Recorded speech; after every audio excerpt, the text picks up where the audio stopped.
Good morning friends, তোমরা সবাই কেমন আছো? আশা করি খুবই ভালো আছো আর সুস্থ আছো। আমিও খুবই ভালো আছি। আজকে আবারও একটি নতুন ব্লগে তোমাদের সবাইকে স্বাগত জানিয়ে আমি আমার ব্লগটা শুরু করলাম।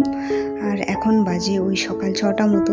তো 6টার সময় ঘুম থেকে উঠেই দেখো দরজাটা খুলে আমি একটু ঝাঁট দিয়ে দিলাম, মানে দরজার সামনেটা, মানে কালকে ঝড় হয়েছিল, কিছু কিছু পাতা ঢুকেছিল, নোংরা ঢুকেছিল, সেগুলো পরিষ্কার করে তারপরে ওই দরজাটার সামনেটা একটু জল দিয়ে ধুয়ে নিলাম।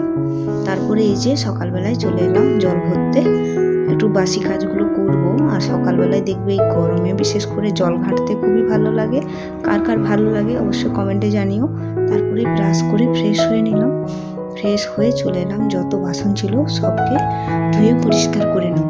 আর আমার এত বাসন জমেছে কি আর বলবো, কালকে গোটা রাত মানে খাওয়া বাসন, হাঁড়ি কড়াই রান্না করেছিলাম, সব কিছু রয়ে গেছে, চায়ের কাপ টাপ সবই রয়ে গেছে, বিকেলে যে চা খেয়েছিলাম। মানে কালকে শরীরটা একদম ভালো লাগছিল না, কিছু করতেই ইচ্ছা করছিল না, শুধু শুয়ে বসেছিলাম, মানে মনে হচ্ছে কিছু করবো না, ঘুমিয়ে যাই। মানে প্রচুর ক্লান্তি মানে ফিল হচ্ছিল, যেহেতু এত গরম তার জন্য। তো সব বাসন পড়ে আছে, তো সকালবেলায় সেগুলো এখন আমি ধুয়ে নিচ্ছি।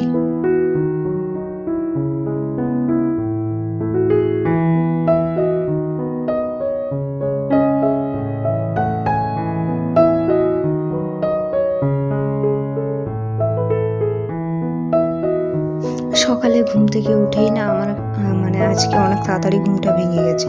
কেন বলো তো, কালকে অনেক তাড়াতাড়ি শুয়েছি, ভালো লাগছিল না, তাই মানে শুয়ে বসে এই করে ঘুমিয়েই গেছিলাম। কিন্তু সকাল 5:30 নাগাদ ঘুমটা ভেঙে গেছে। তো তারপরে বসে বসে একটু বিছানায় ফোনটা ঘাঁটছিলাম, তারপরে 6টার সময় উঠলাম। তো উঠতে এত সকাল সকাল উঠেছি, কিন্তু খুব একটা কষ্ট হচ্ছে না, মানে খুব ফ্রেশ লাগছে। তোমরা দেখবে যারা ভোরবেলায় ওঠে তাদের মানে শরীর স্বাস্থ্য ওই জন্য মনে হয় ভালোই থাকে, মন মেজাজও ভালো থাকে, আর দিনটাও খুব ভালো মানে শুরু হয়। তো তোমাদের সাথে কথা বলতে বলতে আমার সব বাসনপত্র আমি ধুয়ে নিলাম।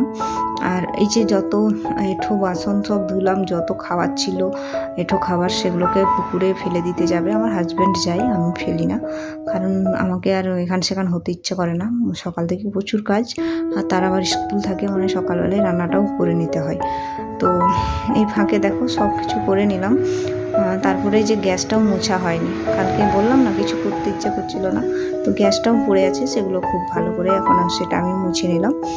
তারপরে হচ্ছে নিজেরা একটু টিফিন করে নেবো, মানে চা বিস্কিট একটু খেয়ে নেবো ভাবছি, কারণ এখন আর এনার্জি লাগছে না, একটু চা না খেলে শরীরটা আবার ভালো লাগবে না। তারপরে চা খেয়ে চলে এলাম, বিছানাটা একটু গুটিয়ে নেবো। বিছানাটা দেখো এলোমেলো হয়ে আছে, চারিদিকে ছড়িয়ে ছিটিয়ে আছে। আমার হাজব্যান্ড গেল জল ধোয়ার জন্য, খাওয়ার জল, আর আমি চলে এলাম বিছানাটা এখন পরিষ্কার করে নেবো। আর এই বিছানার চাদর প্রতিদিন এইভাবে ঝেড়ে করে পাতলে দেখবে বালি ধুলা নোংরা কিচ্ছু থাকে না। তো আমি এইভাবেই পরিষ্কার করি, আমার কিন্তু খুব ভালো লাগে এরকমভাবে ঝাড়তে, মানে ওই এমনি বিছানা ঝাড়ার থেকে ধুলোবালি এইভাবে পাতনিটা তুলে করে ঝেড়ে করে বিছিয়ে দিলে দেখবে কোনো নোংরাই থাকে না।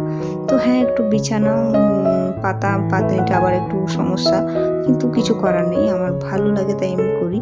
তো দেখো বিছানাটা ঝেড়ে নিলাম, এরপর আমি যাব রান্নার কাজে। তো এই সকালবেলায় 6টা থেকে ঘুম থেকে উঠে যে কাজগুলো করলাম, যদি ভালো লাগে অবশ্যই ভিডিও লাইক করে সঙ্গে থেকো।